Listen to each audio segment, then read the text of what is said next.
Sebelum kita memulai segala sesuatu, kita awali dengan doa ya. Anak kecil bisa pimpin kita dalam doa? Bisa Ibu. Mari. Guru dan teman-teman, sebelum kita mulai pelajaran hari ini, mari kita berdoa. Berdoa mulai. Terima kasih Tuhan Yesus untuk perlindungan dan perlindungan bagi kami semua. Terima kasih karena di pagi hari ini kami ada bersama kelas 11A untuk ada dalam pelajaran biologi. Biarlah pelajaran yang akan kami lakukan dari awal hingga akhirnya berjalan dengan turut campur tangan Tuhan. Terima kasih Tuhan Yesus. Haleluya. Amin. Mulai selesai. Ya, terima kasih. Ibu cek kehadiran dulu ya. Ya, Bu. Ketua kelas Christian, ada yang bidari hari ini? Ada Bu, baik. Oh, semuanya ada ya, syukur semuanya.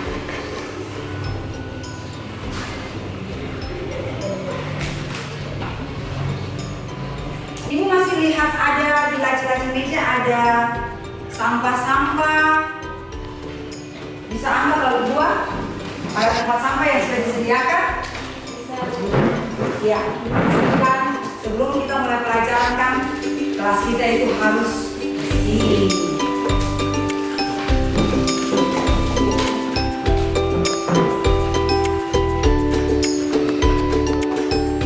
Iya, terima kasih. Ya baik, kita mulai pembelajaran di hari ini dalam biologi. Nah, coba kalian perhatikan gambar apa yang ada di slide ini. Benar. Gambar orang sementara. Benar. Nah, di sini ada yang senang berenang. Ada. Coba yang senang berenang. Ya banyak. Yang senang berenang ini kan biasa ke pantai kan? Ya. Nah, pada saat kalian berenang, pasti kalian menyelam kan? Ya. Air. Nah, waktu kalian menyelam di dalam air, yang senang-senang berenang tadi itu. Nah, yang senang-senang berenang tadi itu, angkat tangan yang tadi itu. Nah, waktu kalian menyelam di dalam air, kalian bisa bertahan berapa lama? Coba. Berarti 2 menit. 2 menit. Berapa lama lagi? Ada lagi yang berbeda? Berapa? 1 menit. 3 menit. Nah, berkisar hanya 1 menit, 2 menit, 3 menit. Tidak bisa terlalu lama kan? Ya. Kenapa demikian? Karena pada saat menyelam apa yang terasa? Rasa?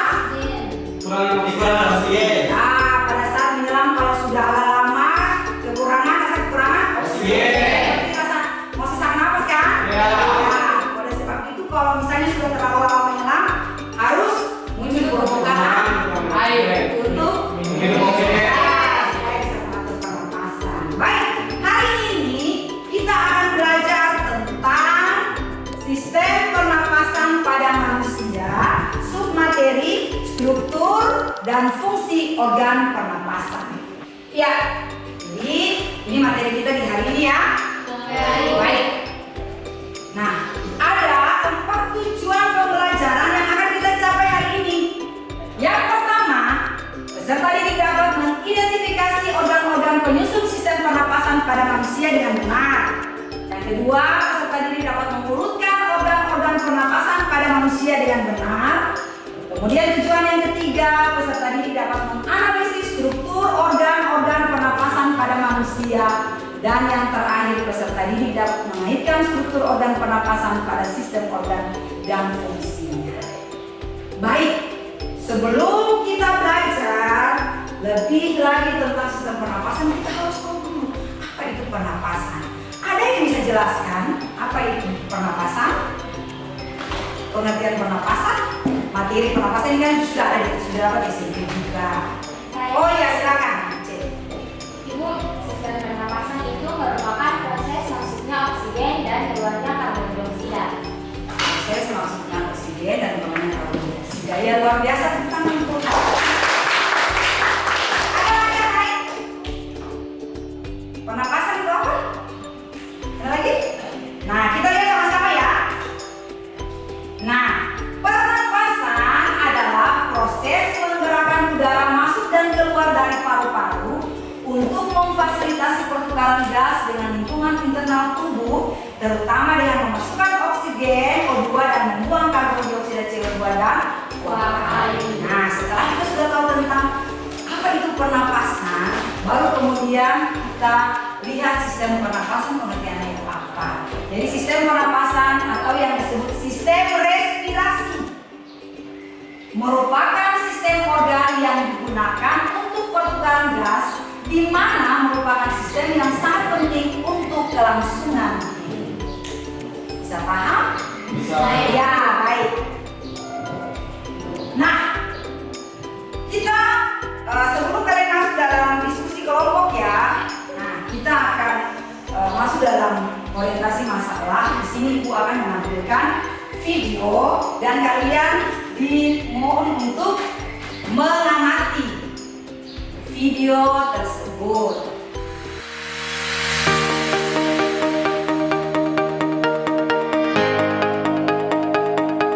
Halo anak-anak, Ibu punya pertanyaan buat kalian.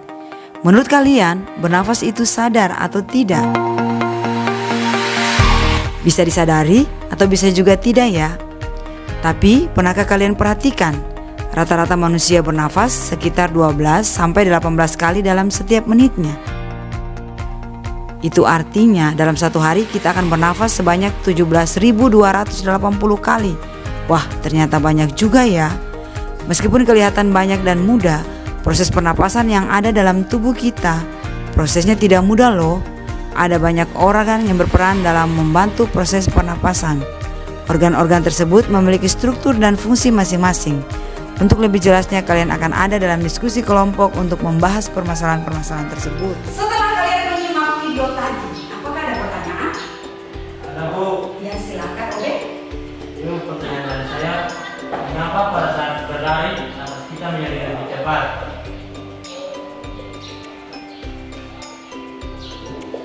Ya, jadi pertanyaan dari Obe, mengapa pada saat kita berlari itu nafas kita itu lebih cepat?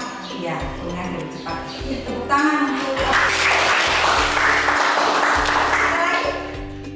Bu, Oh ya, menangkap silakan. apa saja organ-organ pernapasan dalam manusia?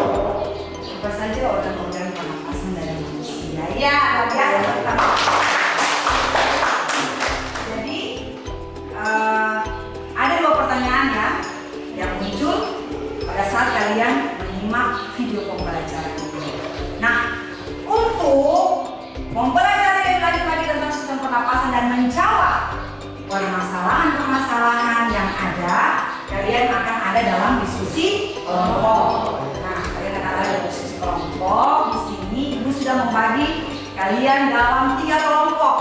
Jadi karena ada 15 orang, jadi satu kelompok 5 orang ya. Semuanya kan hari ini kan? Iya, Bu. Di sini sudah Ibu cantumkan nama. Jadi silakan lihat kalian ada di kelompok mana, lalu kemudian membentuk kelompok. Nah, Ibu mau bagi posisi kelompok 1 di bagian sebelah sana, kelompok 2 di tengah, kemudian kelompok 3 di bagian sebelah sini. Nah, silakan membentuk kelompok dengan tertib.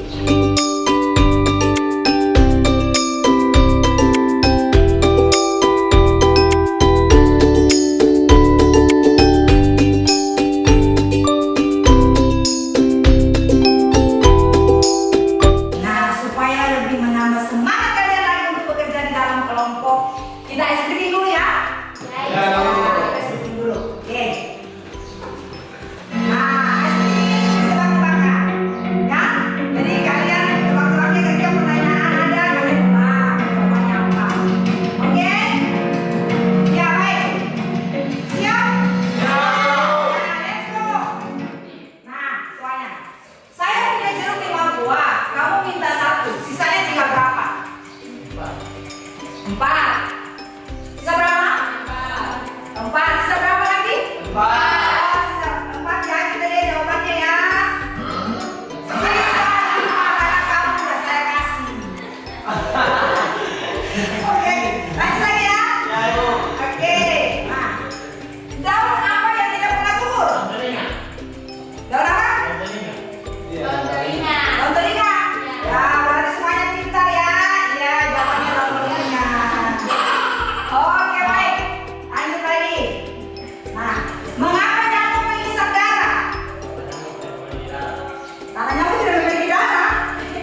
di WA sudah dikirim di WA.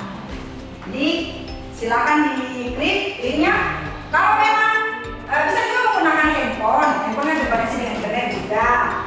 Nah ini ada yang sudah ini. Kemudian di ini. Oke. Ada?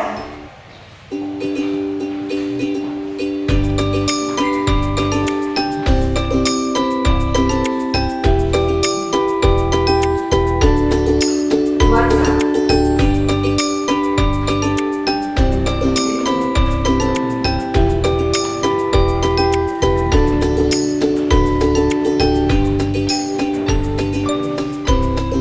Nah, di sini juga ada sumber-sumber ya, ada bahan ajar dan ada juga buku paket yang bisa kalian pakai juga sebagai bahan untuk belajar di dalam kelompok. Yang di HP sudah terbuka semua? Ketua kelas?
Jadi ini KPD yang kalian tadi sudah kirim ke emailnya itu kan?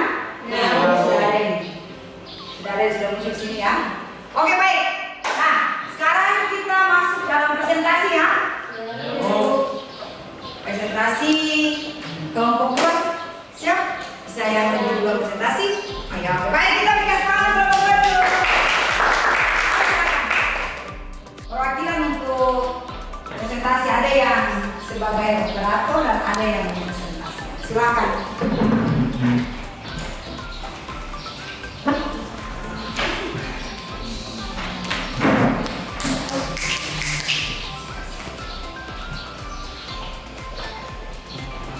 Yang kelompok lain silakan menyimak ya.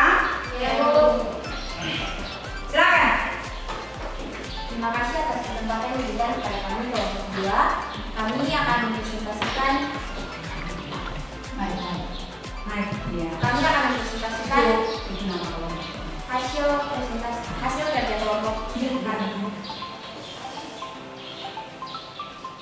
Ya, yang pertama dari video yang telah ditampilkan kira-kira ada permasalahan apa yang disebutkan di video tersebut. Nah, videonya tadi telah kita simak sama-sama. Dan dari video tersebut kami mempunyai satu permasalahan, yaitu yang pertama, organ apa saja yang berperan dalam sistem pernapasan, dan yang kedua, mengapa paru-paru disebut sebagai organ utama dalam sistem pernapasan. Dari teman-teman kelompok 1 dan 3 mungkin ada pertanyaan yang mau diberikan, silakan.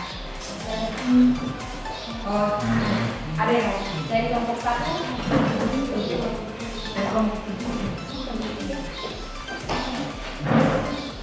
Bagaimana proses pernapasan sehingga hidung menghasilkan oksigen? Yang berikut yang digambar struktur organ pernapasan di atas pada sistem organ dengan fungsinya. Yang pertama, mulut dan hidung, pintu masuk keluar udara ke tubuh sinus, kedua sinus, ruang sela di antara tulang kepala yang mengatur suhu dan kelembapan udara.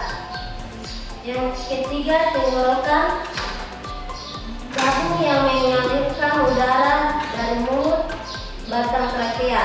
Yang keempat, trakea, organ pernapasan yang terletak di bagian tengah leher hingga rongga di antara paru-paru. Terima kasih atas kesempatan yang diberikan kepada saya. Saya akan bertanya kepada kelompok 3. Pertanyaannya adalah bagaimana peran hidung dalam mewujudkan oksigen atau udara yang bersih yang akan masuk ke dalam paru-paru. Yang ketiga, pangkal tenggorokan atau laring, epigonus, dan pita suara. Yang keempat, batang tenggorokan, struktur penyusunannya, saluran pernapasan, trakea, dan laring. Yang kelima, alveolus, struktur penyusunannya, paru-paru kanan, lobus paru-paru, dan bronkiolus. Yang keenam, alveolus, struktur penyusunannya, darah kaya oksigen, darah miskin oksigen, dan aliran darah. Yang ketujuh, paru-paru atau pulmo, struktur penyusunannya, lobus medius, lobus epithelium, dan yang ketiga, bronchus tertius. Baikkanlah struktur organ pernapasan di atas pada sistem organ dengan di dalam rongga hidung terdapat rambut atau bulu hidung yang berfungsi untuk menyaring udara sebelum udara itu masuk ke dalam rongga. Kesimpulan yang kelompok kami dapatkan, sistem pernapasan membantu tubuh menyerapkan oksigen dari udara dan membuang gas seperti karbon dioksida dalam pernapasan, dan sistem pernapasan disupport oleh organ-organ pernapasan dimulai dari rongga hidung hingga paru-paru. Apakah ada tanggapan atau tambahan dari teman-teman kelompok silakan? Ada kelompok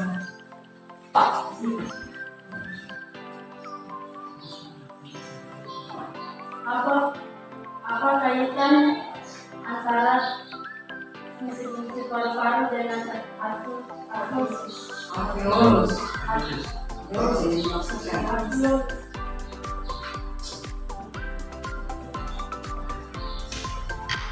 kasih atas pertanyaannya. Presentasi kami sekian dan terima kasih.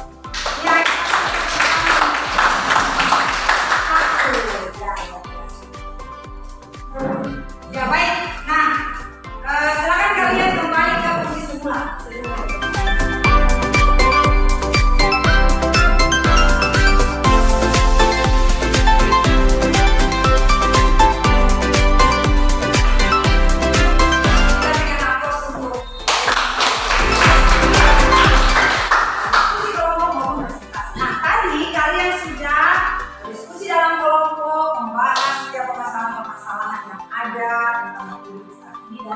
Kalian juga sudah berpresentasi dan luar biasa ada tanya jawab antara kelompok yang satu dengan kelompok yang lain. Nah di sini itu hanya memberikan penguatan, ya, teman-teman kalian ya, tentang sistem pernapasan diri dan ini sudah sediakan video ya untuk penguatan. Tolong disimak dengan baik, ya.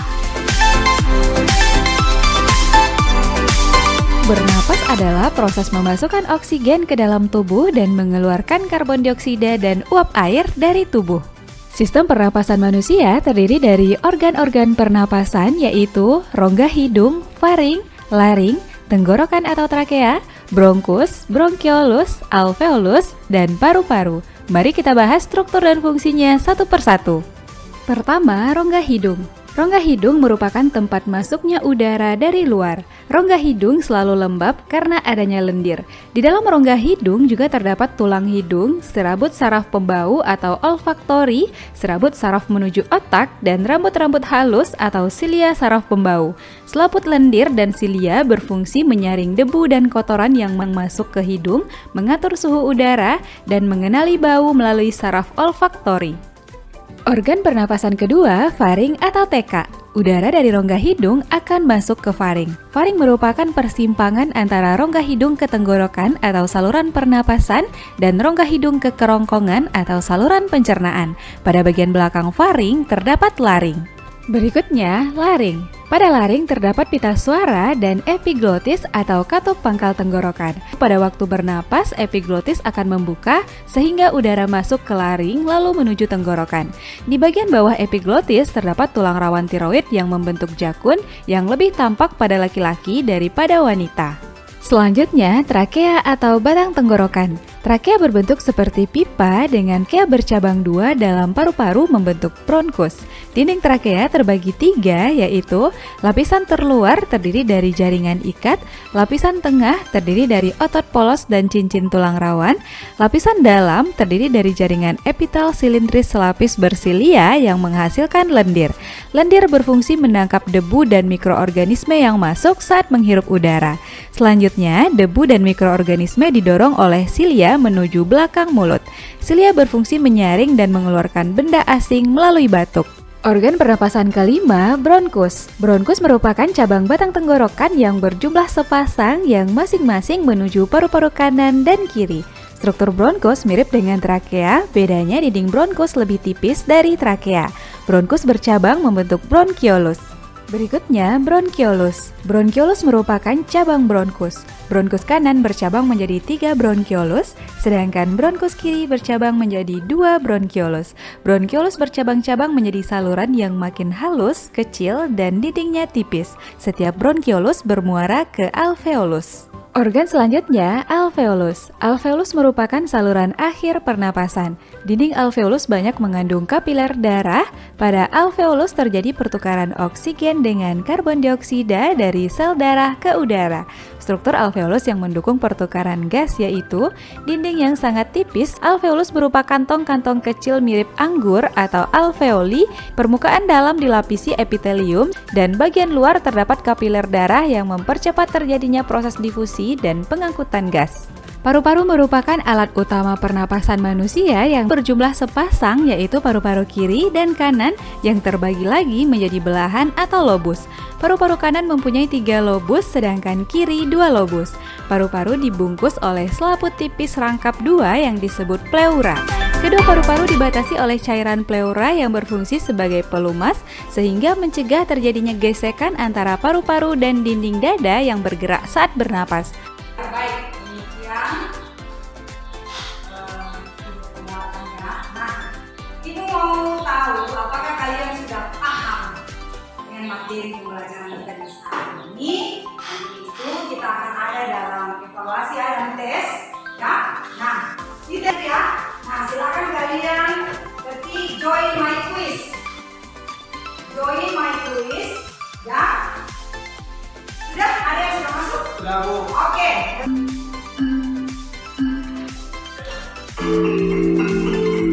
Baik, mulai mengerjakan. Baca soal dengan teliti ya.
yaitu yang pertama, sistem pernapasan pada manusia adalah sistem modern yang digunakan untuk menghirup oksigen serta mengeluarkan karbon dioksida. Uap air dalam proses pernapasan oksigen merupakan kebutuhan utama. Yang kedua, organ-organ pernapasan berfungsi memasukkan udara yang mengandung oksigen kedua dan mengeluarkan karbon dioksida atau CO2. Kemudian yang ketiga, jalani udara pernapasan. Udara masuk melalui lubang hidung, faring, trakea, bronkus. Mengenai percabangan trakea, percabangan bronkus, bronkiolus, udara raih pada bronkus berupa gelombang alveolus. Nah, baik. Dari pembelajaran kita di saat ini, ada yang bisa memberikan refleksi pembelajaran kita hari ini. Menurut kalian pembelajaran kita di saat ini bagaimana? Apa yang kalian rasakan? Ada?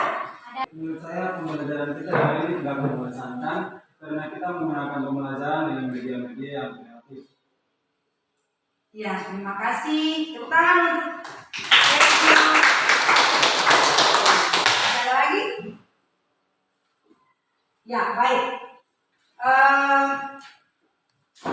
Minggu depan, jadi pembelajaran kita di hari ini cukup ya. Lalu juga sudah ada kali juga yang memberikan refleksi. Minggu depan kita akan lanjut dengan mekanisme pernapasan pada manusia. Ya, satu pesan ibu untuk menambah lagi pengetahuan kalian. Kalian pulang di rumah. Sekarang ini kan segala sesuatu zaman itu sudah berkembang.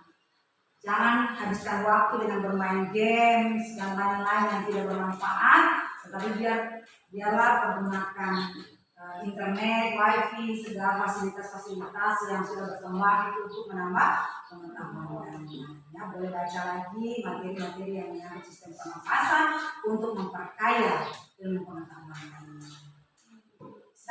Bisa? Baik. Sebelum kita mengakhiri, tadi sudah kita mulai dengan doa, ya. Nah,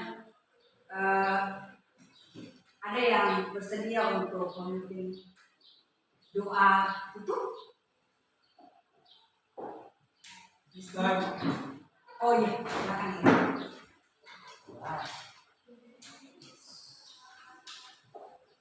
Ya, teman-teman dulu sebelum mengakhiri pembelajaran kita di hari ini, mari kita berdoa. Berdoa dan berdoa terus